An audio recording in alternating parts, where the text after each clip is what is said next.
Muy buenas noches, un gusto saludarlas y saludarlos hoy en este gran sábado que tenemos la gran fortuna de tener a un gran especialista jurídico de nuestro México. Hoy vamos a tener una conferencia denominada Bohemia Jus, que es, bueno, ¿qué les digo? La historia jurídica de nuestro país.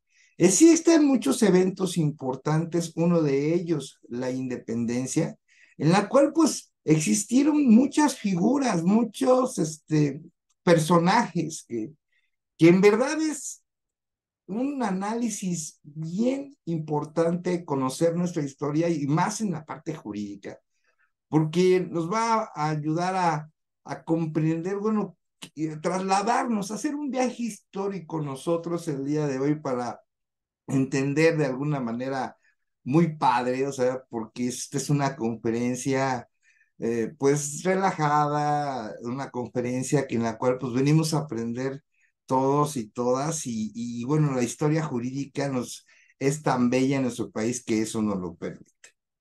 Hoy, en Conferencia Bohemia Jus, Forjadores del Estado Mexicano, se va a analizar lo que es el tema de un gran personaje, Francisco Primo de Verdad y Ramos, uno de los primeros precursores y mártires de nuestra independencia.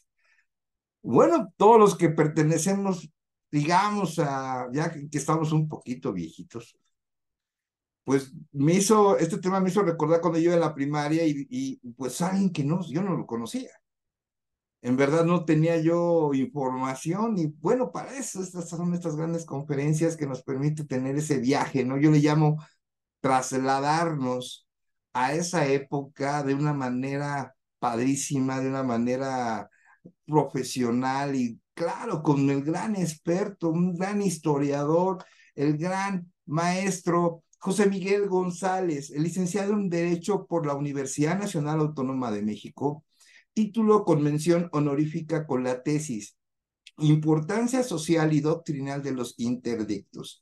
Maestría en Educación por la Universidad del Valle de México, director de la carrera de Derecho en la Universidad del Valle de México, UVM Campus Lomas Verdes, director jurídico del Sorteo TEC Estado de México, director de la Escuela Superior de Ciencias Jurídicas, maestro de asignatura definitivo por oposición en la Universidad Nacional Autónoma de México, con 30 años de servicio. En septiembre de 2020 fue nombrado coordinador general de la Comisión de Estudios de Derecho Civil y Mercantil en el Instituto de Ciencias Jurídicas del Estado de México, abogado postulante en materia civil, familiar, mercantil y laboral con 30 años de experiencia. Es una combinación académica y de litigio, práctica procesal, pues con más de 30 años. Imagínense, además, un gran historiador mexicano, totalmente mexicano y que bueno, tiene de estas conferencias para todos los años habidos y por haber, y bueno, pues un gran docente, ¿qué les puedo decir? Fue mi maestro, y bueno, para mí es un orgullo presentar al gran maestro José Miguel González. Muchas gracias por su presencia, recuerden subir su correo electrónico por si quieren recibir la presentación, además de su número telefónico si quieren pertenecer a grupos vampiro. Gracias. Vamos a emprender este viaje juntos. Cedo el uso de la voz al maestro José Miguel González. Muchas gracias. Muchas gracias, maestro Jorge Gómez. Muy buenas noches. Tengan todos ustedes, estimados colegas, estimados amigos. Es un gusto de verdad para este grupo de trabajo, Buró Jurídico Investigador, el poder estar nuevamente con ustedes retomando este ciclo de pláticas conocidas como Bohemia Jus, donde pues ya en prácticamente 4 años de trabajo que tiene este grupo, hemos venido destacando nosotros aspectos importantes, aspectos trascendentes en la historia de nuestro país.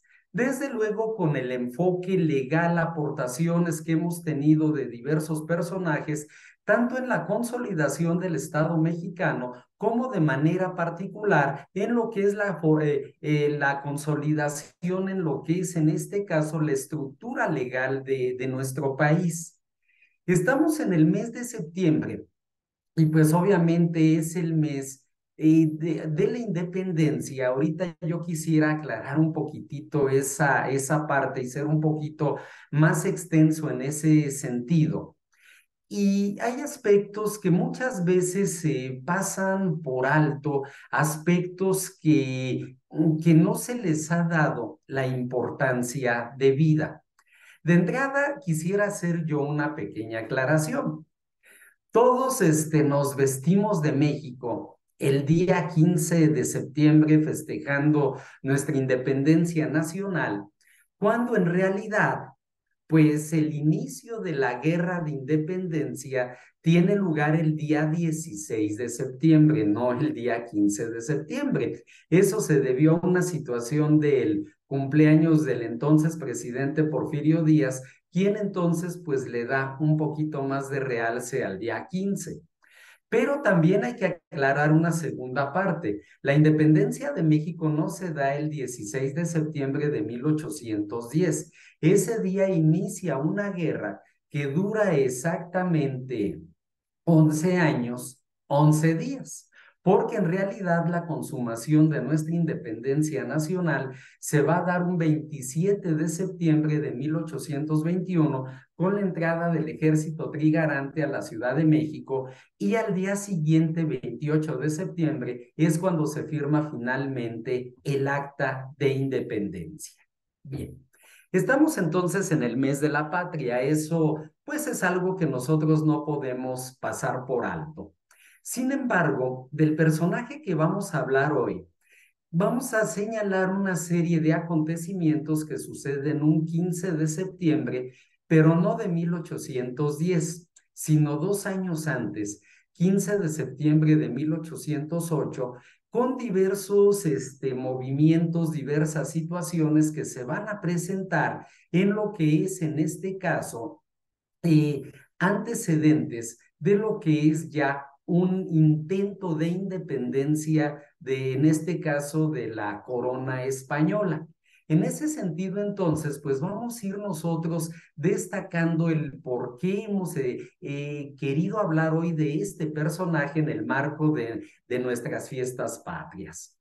Pues bien, sean todos ustedes bienvenidos, todos los amigos aquí presentes, tanto en plataforma como a nuestros amigos de Facebook, a nuestros amigos de YouTube. Y vamos entonces a ir comentando todo esto a partir de un material que hemos preparado para esta plática y con ello tratar de entender nosotros mejor, pues, quién fue el licenciado, porque además fue abogado, don Francisco Primo de Verdad y Ramos. Bien.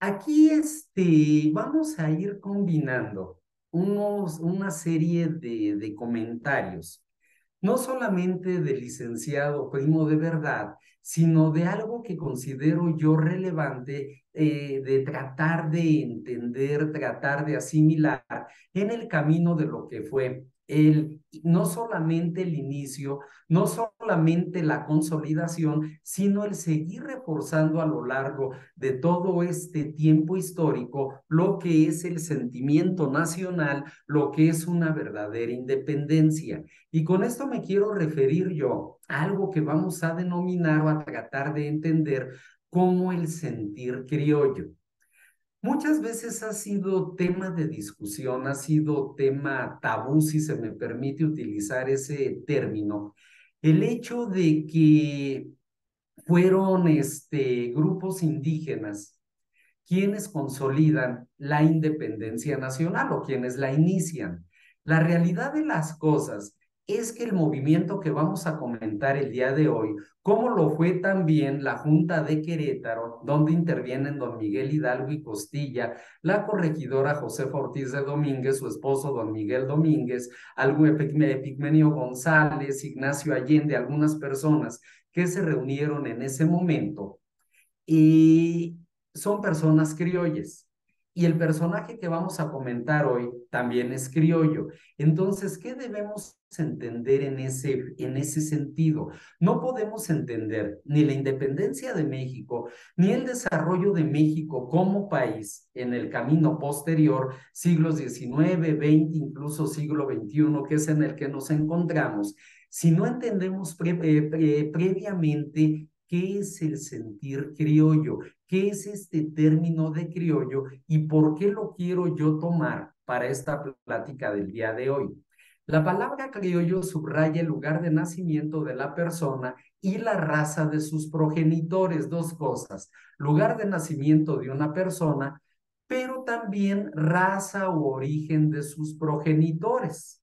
Es decir, para efectos prácticos significa ser nacido en Nueva España de padres españoles o llamas en lo general de padres europeos. Bien, aplica no solamente para Nueva España, en realidad aplica para toda América Latina, pero lo vamos a particularizar para nuestro país al hablar de lo que entonces era ese virreinato de la Nueva España. Entonces, criollo va a ser aquella persona que nacida en territorio de la Nueva España, hoy territorio mexicano, pues tenía esa ascendencia de padres europeos o más específicamente de padres españoles. Y esto va a tener una especial importancia. ¿Por qué? Porque esos primeros criollos, por la misma razón de que su posición y su prestigio se basaban en las hazañas realizadas por sus padres en las nuevas tierras conquistadas, estaban también orgullosos de su ascendencia hispánica. ¿A dónde quiero yo llevar el sentido de esta plática? Bien, esto nosotros debemos de entenderlo de la siguiente manera. Perdón. Hablamos nosotros de personas que aun siendo hijos de españoles, y aquí sí quisiera yo particularizar de españoles, nacen en territorio de Nueva España y van creando una identidad propia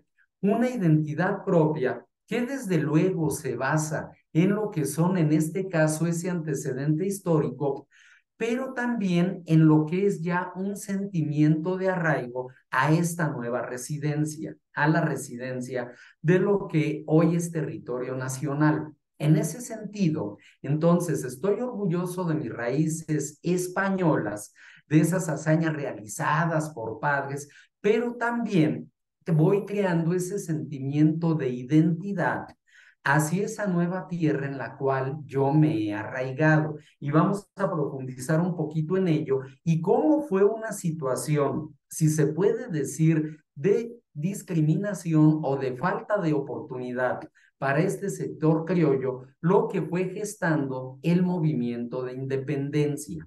Bien, como ya lo hemos dicho antes, los mismos conquistadores, sus descendientes, agregaron a sus hazañas conquistadoras de sus padres, muchas veces hasta títulos imaginarios de nobleza. Hay que entenderlo.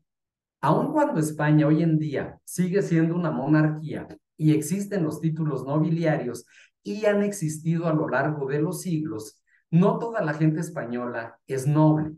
Y muchos de esos títulos nobiliarios se ponen incluso en duda, o las hazañas que dicen haber tenido algunos de sus ascendientes. En ese sentido, ha habido cierta fantasía en ese sentido.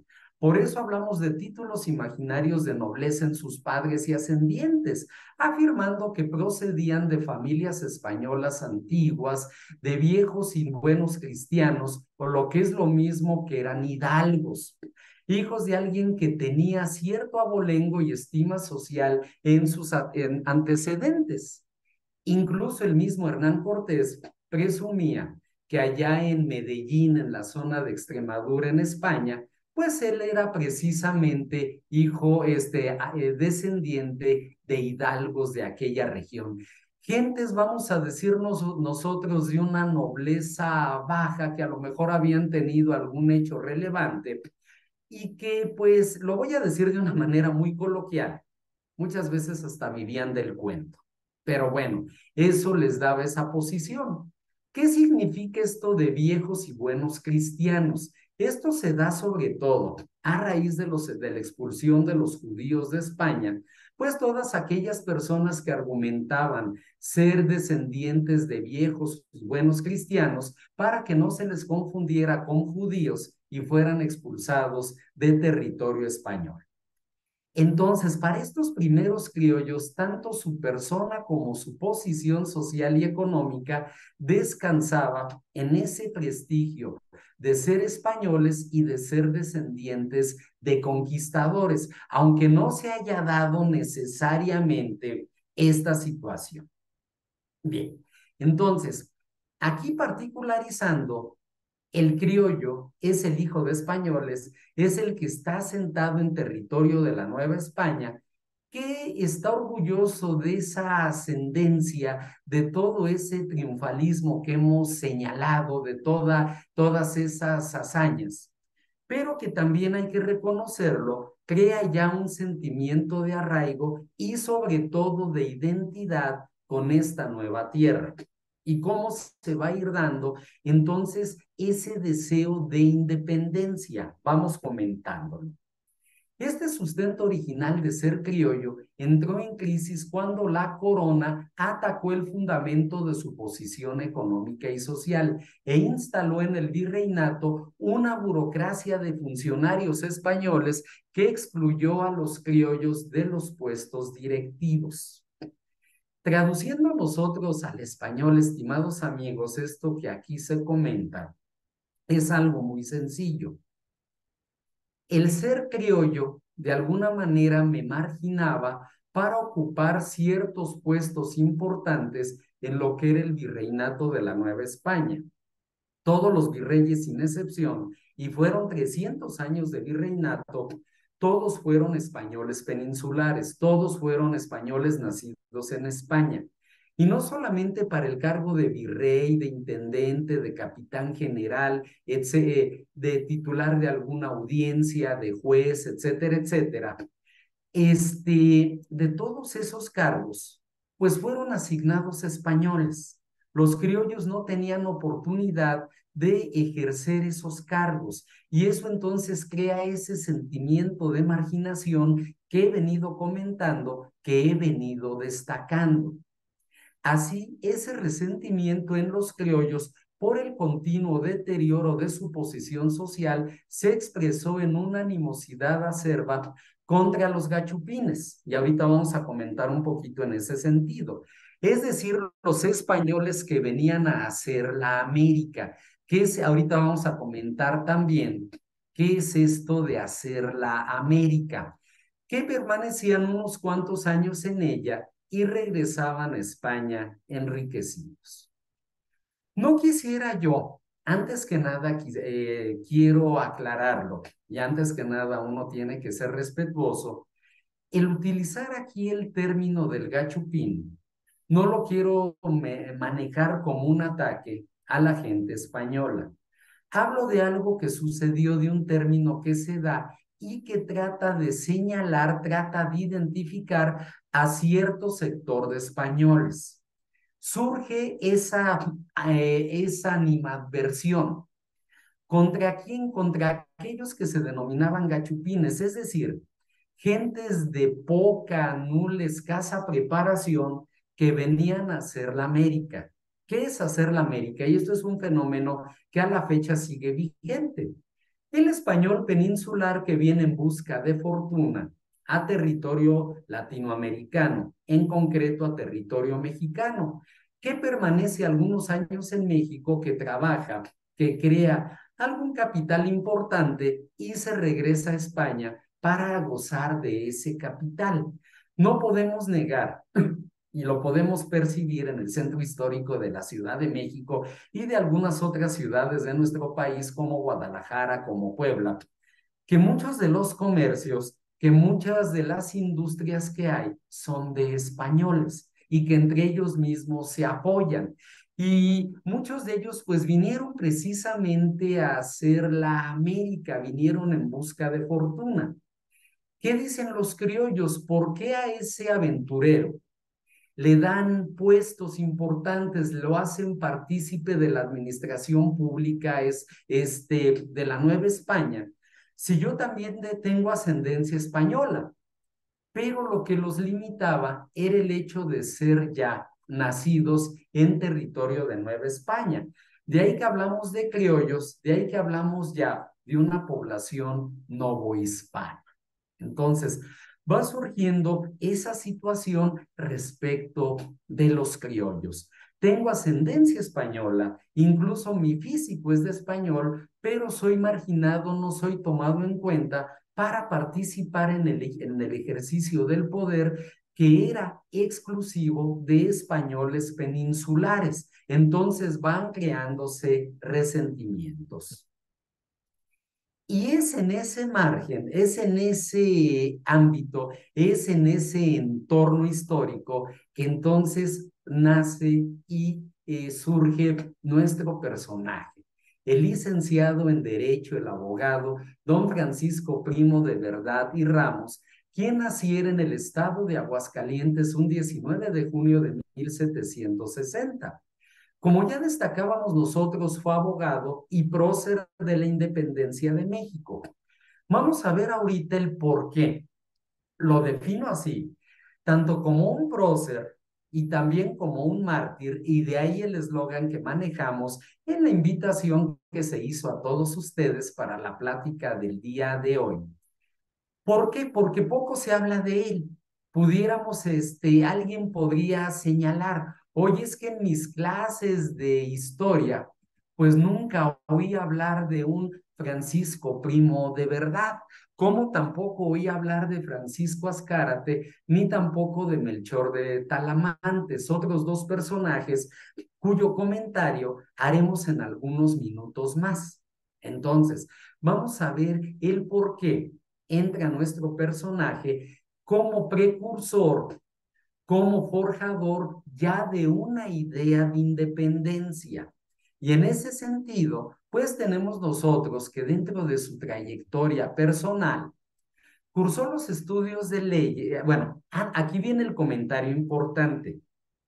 Defendió la idea de que la soberanía residía en el pueblo.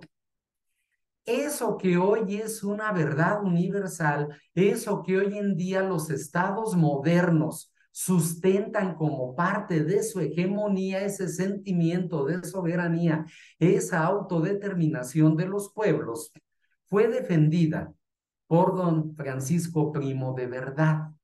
Estamos hablando en un entorno donde todavía éramos virreinato y sin embargo defiende esa idea de que la soberanía reside en el pueblo. Es decir, el pueblo debe ser quien dicte sus leyes, el pueblo debe ser quien designe a sus gobernantes. Este personaje singular cursó los estudios de leyes en el Colegio de San Ildefonso en la Ciudad de México, lo que después fue la Escuela Nacional Preparatoria, hoy Museo Universitario, y obtuvo el título de abogado, el título de licenciado en Derecho en 1784 del Real Colegio de Abogados. Véase aquí cómo pues se utilizan todavía este tipo de adjetivos como real. Estamos hablando todavía de tiempos donde éramos parte de la corona española. Hombre de amplios y sólidos conocimientos en jurisprudencia, por lo que fue designado miembro de la Real Audiencia en el año de 1808, donde llegó a ser elegido síndico del Ayuntamiento de la Ciudad de México. Bien. De lo que es la audiencia, una institución plenamente española, llegamos al ayuntamiento que tiene matices propios nuestros. Aquí ya estamos hablando de una institución muy importante, lo que es el antecedente de los actuales ayuntamientos en los municipios, en las ciudades. Él fue entonces electo síndico. Hoy en día el síndico es el representante legal del municipio y entonces como reconocimiento a esa trayectoria y a esa capacidad, destaco no solamente el que haya sido miembro de la Real Audiencia, sino sobre todo el que haya llegado a ser síndico de la Ciudad de México, y es ahí precisamente donde entra la aportación de nuestro personaje. Bien, en ese momento, el territorio español, hablando en concreto de lo que es la península ibérica, lo que es actualmente territorio español, sufría la invasión de Napoleón Bonaparte y posteriormente pues fue impuesto como gobernante en esa corona española al hermano de Napoleón Bonaparte, a don José Bonaparte, conocido también por su afición a cierto gusto como Pepe Botella. No comento más, pero pues creo que ese apodo, ese sobrenombre de Pepe Botella, pues ya nos dice en qué consistía la afición de este personaje. Entonces, al saberse ya en Nueva España la invasión de España por las tropas francesas al mando de Napoleón Bonaparte y el cautiverio de la familia real, Primo de Verdad y el regidor también del Ayuntamiento de la Ciudad de México, Juan Francisco Azcárate, propusieron al virrey Iturrigaray convocar a todos los ayuntamientos de la Nueva España a juntas encaminadas a formar un gobierno provisional apoyado en el pueblo.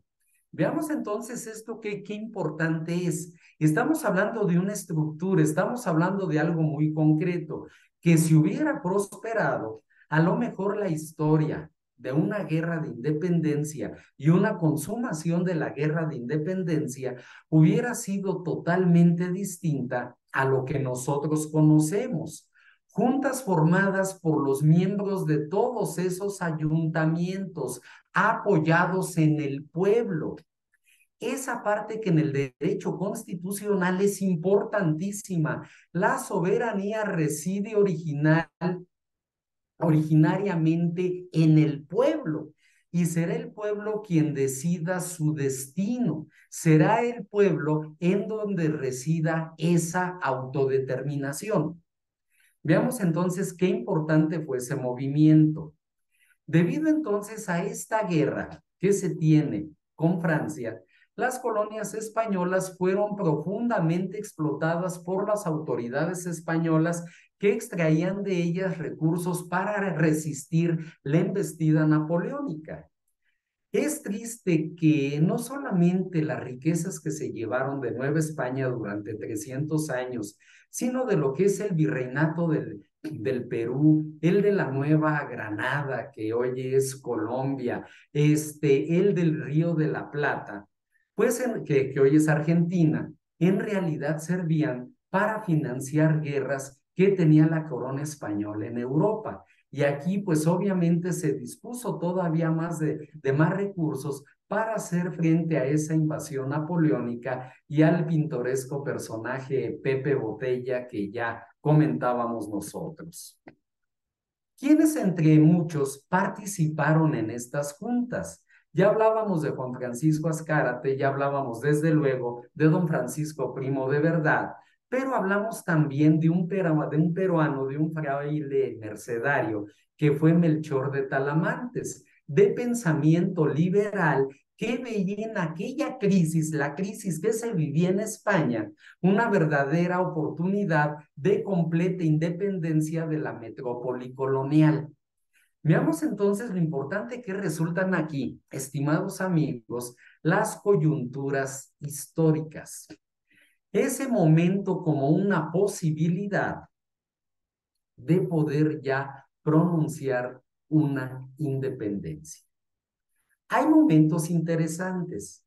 En alguna plática posterior que lleguemos a tener en Bohemia Jus, hablaremos, como ya lo hicimos también en su momento, de lo que fueron las Cortes de Cádiz del año de 1812, la Constitución de Cádiz de ese año y cómo hubo la participación de diputados novohispanos en dicha constitución. Aun cuando era una constitución española, se permitió la participación de diputados novohispanos, entre ellos Fray Servando Teresa de Mier, en realidad Fray Servando de Teresa y Mier, y también de don Miguel Ramos Arizpe, a la postre el padre del federalismo en México. Entonces, fue tratar de aprovechar esa coyuntura. Y ahí está entonces también la participación de Talamantes, alguien que sin haber nacido en lo que hoy es territorio mexicano, se le debe también pues el homenaje y el reconocimiento por haber participado precisamente en estas juntas,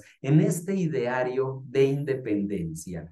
Y entre sus propuestas estaban la formación de un congreso y de plano la autonomía de la Nueva España.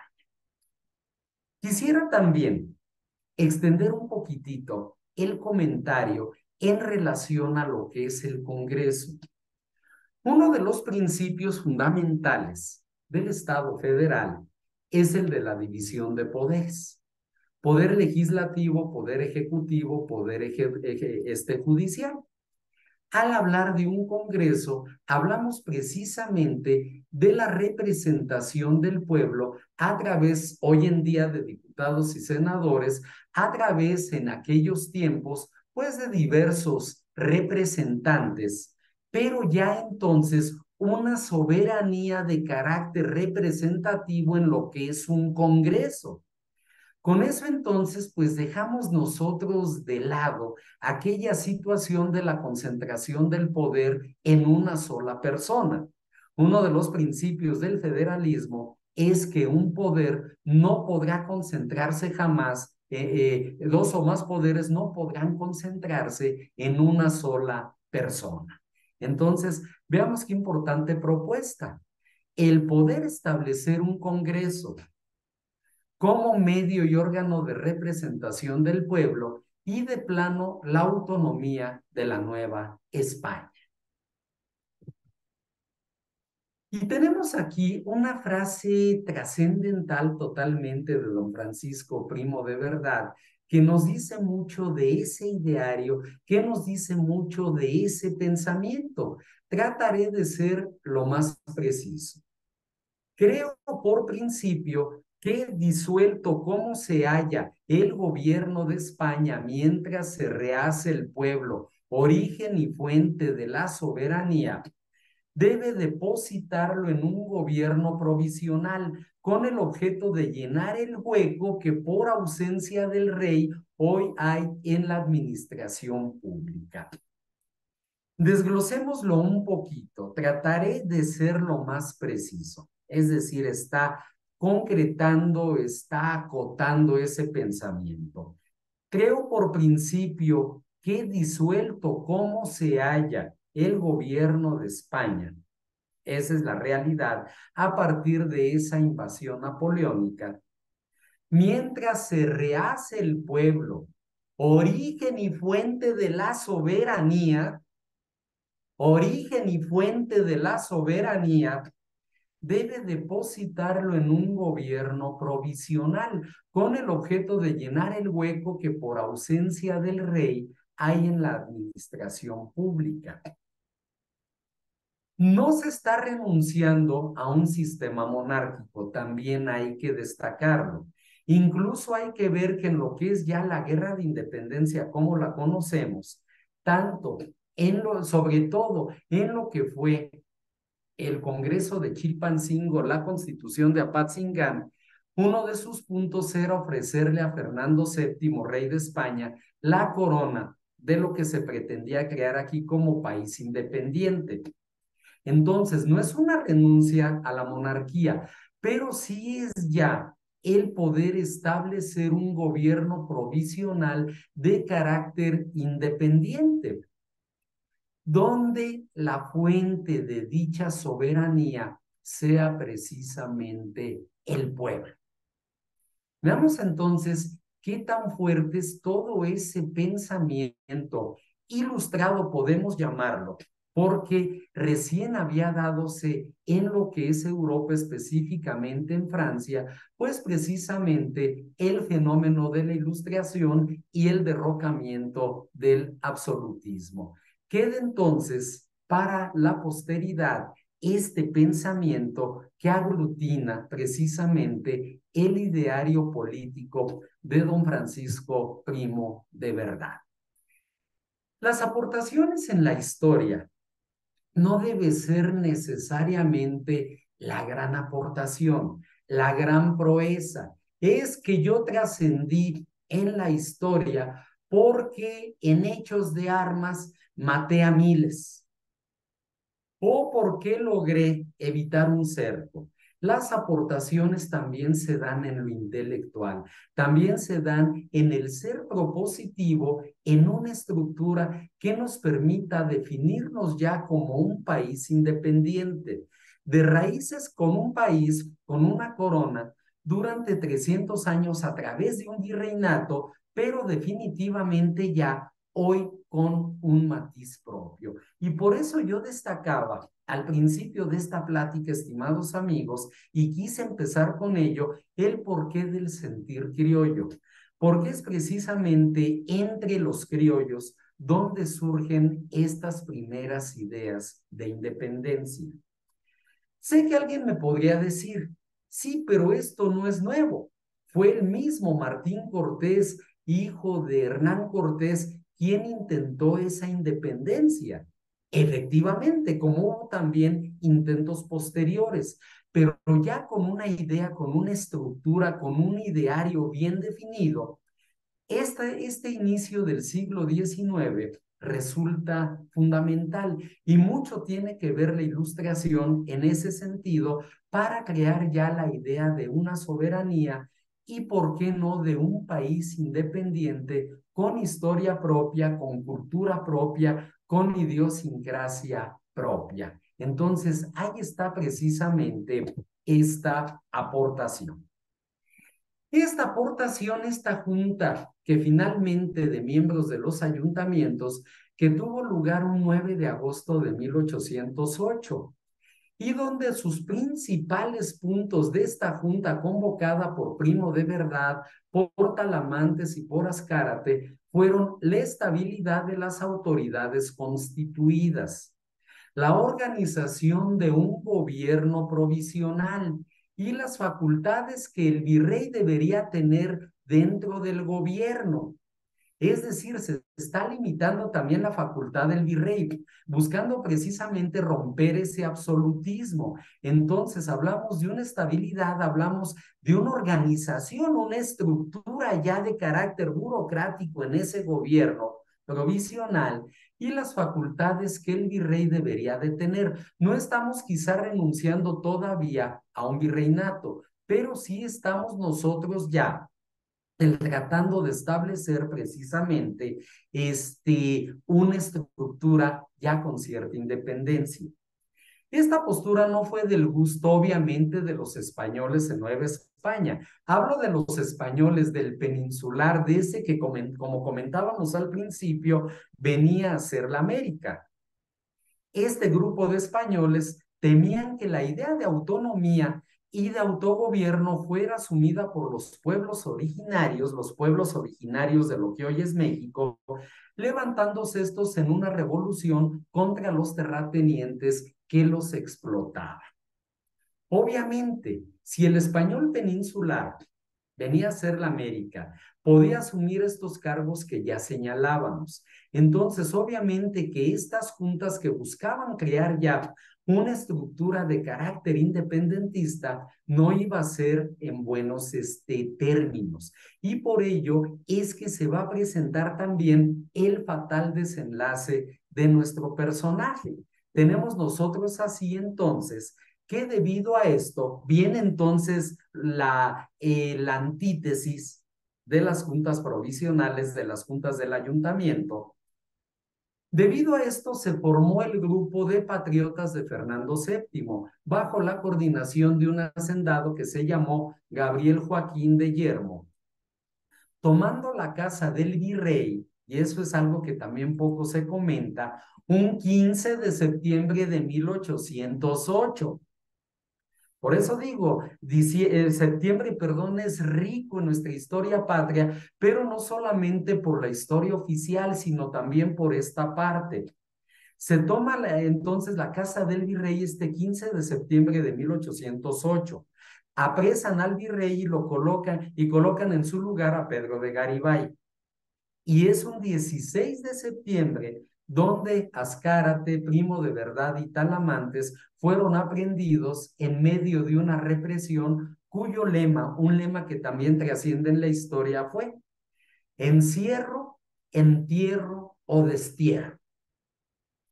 Es muy clara, es fuerte esta frase, encierro, entierro o destierro, era lo que este grupo de patriotas, lo entrecomillo, patriotas muy cuestionable de Fernando VII, pedían para nuestros tres personajes. Y la suerte de estos tres presos políticos fue en principio la misma. Los tres fueron apresados. Pero de los tres, solamente Juan Francisco Azcárate y Lezama sobrevivió para haber consumada la independencia. Los otros dos personajes no fue así. Por ello es que el 4 de octubre de 1808, nuestro personaje, el licenciado don Francisco Primo de Verdad, falleció a la edad de 48 años en una de las celdas de prisión. Y se corrió el rumor, y también lo entrecomillo, de que había sido envenenado. Lo entrecomillo, acto supuestamente llevado a cabo por los españoles que se hicieron cargo del gobierno colonial. Pues es obvio, murió envenenado, obviamente esto es un peligro, ¿no? Esto pues significaba algo que podría minar ese poder del español peninsular. Yo quisiera, estimados amigos, y ya que es una plática bohemia yus, como tantas que hemos venido teniendo a lo largo de estos 4 años de trabajo en este grupo de Buró Jurídico Investigador, que sea precisamente eso, una plática de sábado por la noche, donde ya todos estamos relajados, dejamos un poco esa presión y esa tensión que nos da la semana laboral, tratar de entender varios aspectos. Bien, hoy quise destacar lo que es ese sentimiento criollo, que es realmente esencia de nuestra nacionalidad. Mucho se ha tratado de destacar el tema de la mexicaneidad. Incluso hemos tenido ya varias pláticas en relación a ello, pero no es un sentimiento propiamente indígena. Quizá el de la mexicaneidad sí, pero también el del criollismo. Y todo eso da lugar precisamente a parte de lo que es nuestra esencia como mexicanos. ¿Por qué? Porque no somos finalmente ni españoles ni indígenas. Somos un pueblo distinto, somos un pueblo que encuentra sus raíces en estos dos antecedentes que acabo de señalar. Que tenemos sangre y parte de cultura y de historia de España, no lo negamos, como también la tenemos de los distintos pueblos originarios que habitaron en Mesoamérica, olmecas, mayas, mexicas, toltecas, teotihuacanos, etcétera, etcétera. Pero tratemos de entender esa fusión. Ahí está precisamente el triunfo del sentimiento y del pensamiento criollo, en tratar de aglutinar todo eso, en tratar de crear una nueva identidad a partir precisamente de ese arraigo y de esa identificación que se tiene con lo que hoy es el territorio mexicano. Quiero aclararlo, no es una arenga contra España. España tiene aspectos que son importantes de comentar. ¿Por qué? Porque hay dos españolas, dos Españas. Y una de esas quisiera yo destacarlas en lo particular. Hay también una España grande, hay también una España inmortal, la España del Cid, la España de Don Pelayo, la España de Don Miguel de Cervantes Saavedra, el más universal de todos los españoles, la España de Don Miguel Servet, la España de Don José Ortega y Gasset, la España de Don Miguel de Unamuno y su gran universalidad de pensamiento, la España del pintor Diego Velázquez, la España del músico Joaquín Rodrigo y mucho de lo que España ha contribuido a la humanidad. No es un ataque a esa España profunda, a esa España rica que también conviene entrar a estudiarla y conocerla. Pero también debemos entender que hay otra España, y hoy lo señalábamos al principio de la plática. La España del gachupín, la España del forajido, del aventurero que vino a hacer la América que saqueó, pero que sin embargo, pues también sirve de puente entre lo que es la primera de las Españas y lo que es, pues ahora ya hoy en día, nuestro país, nuestra patria mexicana. Entonces, tratemos de entender nuestras raíces, no solamente en la mexicaneidad de las culturas originarias de Mesoamérica, que es riquísima, que es muy profunda, que alguna vez destacábamos nosotros. Tratemos de entenderlas y encontrarlas también en lo que es el espíritu criollo, para tratar de entender cómo se amalgama todo ello y cómo entonces se presenta ese sentimiento nacional, esa identidad mexicana y nacional que nos hace únicos y distintos a todo el resto de las nacionalidades que hay en el orbe. Y como también hoy es una bohemia, quisiera yo terminar mi plática. Las pláticas de bohemia yo siempre son muy rapiditas, entendiendo que es sábado, tratando de ver ahora lo que es el cómo nos ven los españoles a nosotros los mexicanos de una manera romántica. Y aquí quisiera yo destacar, pues, la letra, parte de la letra de una canción de un grupo español, del grupo Mocedades, que define mucho de ello. Y por eso aquí hablo yo de diferentes, pero no distintos. Distintos hablábamos de aspectos, de cosas que son diametralmente opuestos. Por ejemplo, vamos a decir un florero. Y en este caso, ¿qué pudiéramos decir nosotros? Una llanta de coche son distintos porque no comparten absolutamente nada. En cambio, un ser humano, un abogado y un médico son diferentes. Ambos humanos, pero con caminos profesionales distintos. Y esta canción de la cual destaco yo parte de su letra se llama precisamente La Otra España, y pues es precisamente el cómo nos ven ellos, que tampoco nos ven tan mal, al contrario, ¿no? Veamos qué profundo es todo esto. Con sombrero de ala ancha y un clavel en la solapa, un don Juan se hizo a la mar. Con la tierra a sus espaldas, la aventura en su mirada, su guitarra y un cantar. Oh marinero, de su capa hizo un poncho, de su guitarra un charango, de su tierra otra mar. Entonces, pues aquí ya está pensando, ya va con esa idea, con ese viaje.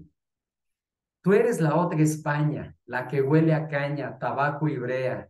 Eres la perezosa, la de piel dorada, la marinera. Ah, marinera, ah, marinera. Entonces, pues, la otra España, o sea, nosotros, esa que huele a caña, tabaco y brea, la perezosa, la de piel dorada, la marinera. Quiero aquí hacer notar que el término perezosa no es en sentido peyorativo, es bajo otro tipo de concepción. Y termina pues la estrofa de esta canción en la parte que he querido citar. Entre notas de guitarra les hablaba de su tierra, de un clavel y de un balcón donde aún llora una niña esperando a aquel que un día se olvidó decirle adiós. oh marinero. Y ojalá un día pudieran escuchar esta pieza que es única, esta pieza que es fundamental. Entonces, muchos aspectos nos hermanan con España. No somos España. Este mes festejamos la independencia de España, pero sobre todo, y es la parte que hemos querido consolidar eh, en todas estas pláticas de Bohemia Yus, de forjadores del Estado mexicano, es precisamente la consolidación de nuestra independencia y de nuestra identidad nacional, que nos debe hacer ser únicos e irrepetibles. Qué hermosa, qué fuerte es esa frase que encontramos nosotros frente a la Suprema Corte de Justicia de nuestro país, en el centro de la Ciudad de México, frente a ella, en la plaza de la Fundación de México Tenochtitlan, que nos dice: nunca se acabará la fama, nunca se acabará la gloria de México Tenochtitlan, y mientras existe el mundo, nunca se acabará esa fama y esa gloria de México Tenochtitlan. Y bueno, ya nada más por último, y como una dedicatoria y un agradecimiento, pues dedico esta plática a mis hermanos Carlos y Fernando González, luchadores incansables por las causas sociales y defensores de nuestra historia y raíces mexicanas. Bohemia Yus, un espacio para la cultura jurídica. Muchísimas gracias de verdad a todos y cada uno de ustedes, estimados amigos, por su asistencia a esta plática, y ya les estaremos dando a conocer nuestras próximas pláticas de Bohemia Yus con temas de la historia de nuestro país en un sentido jurídico, de las conferencias Vampiro a cargo del maestro Jorge Gómez con temas selectos de derecho procesal penal, nuestras pláticas Nahuatili que sirven de preámbulo o presentación a los talleres que venimos trabajando. Este lunes terminamos nuestro taller de derecho sucesorio y ya les estaremos dando a conocer nuestros próximos talleres que en materia civil, mercantil, familiar y agrario corren a cargo de un servidor. Muchas gracias y quedo a sus órdenes.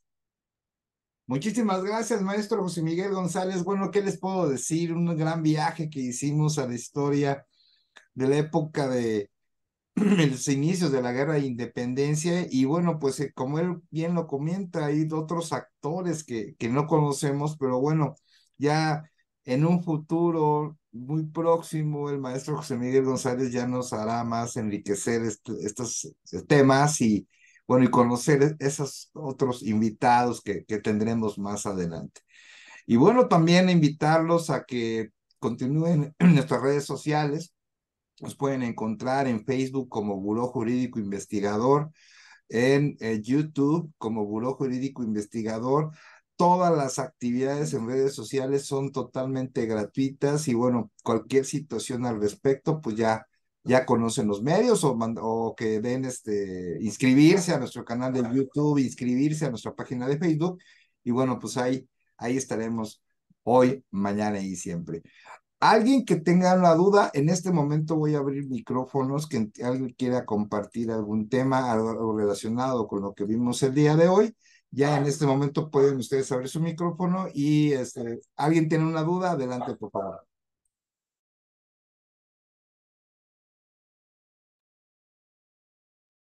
No olviden subir su correo electrónico o su número telefónico si quieren pertenecer a Grupos Vampiro. Y bueno, no tenemos dudas, maestro. Últimas palabras de la conferencia, por favor. Claro que sí, maestro Jorge Gómez, pues agradecer la presencia de todos y cada uno de ustedes, destacar pues la gran presencia que seguimos teniendo nosotros de nuestros amigos de la provincia. Afortunadamente pues ya hemos abarcado las 32 entidades federativas, incluso pues la asistencia de personas que nos han visitado de otros países. Destaco hoy en lo particular la presencia de la licenciada Geraldine Camacho, juez federal en Michoacán, la presencia también de amigos del estado de Colima, del estado de Nuevo León, que es donde yo resido, y de tantos y tantos amigos que nos acompañan siempre en nuestras pláticas.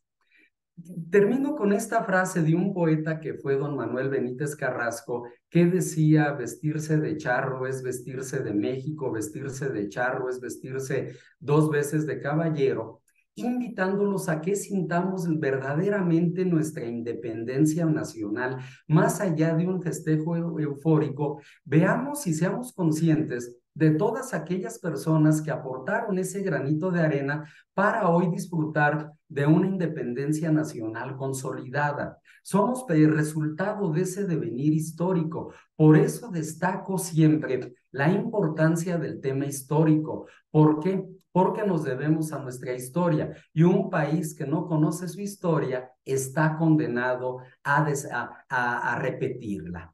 Destaco también hoy en la presencia del licenciado José Luis Sánchez Barragán, de la integrante de lo que es el Congreso de la Ciudad de México, y de tantos y tantos amigos que nos hicieron favor de estar hoy presentes. Una excelente noche para todos y esperemos vernos en la próxima. Muchas gracias. Gracias, buenas noches, maestro. Hasta Muy luego. buenas noches, licenciada. Qué gusto. Muchas gracias. Muchas gracias por su presencia. Esperamos en la próxima Bohemia Youth y en las diversas actividades que realiza este trabajo, este grupo de trabajo Buró Jurídico Investigado. Muchas Gracias, gracias. abogado. Hasta la Buenas próxima. noches. Excelente noche a todos. Igualmente, gracias. Gracias igualmente a todos. Gracias, igualmente.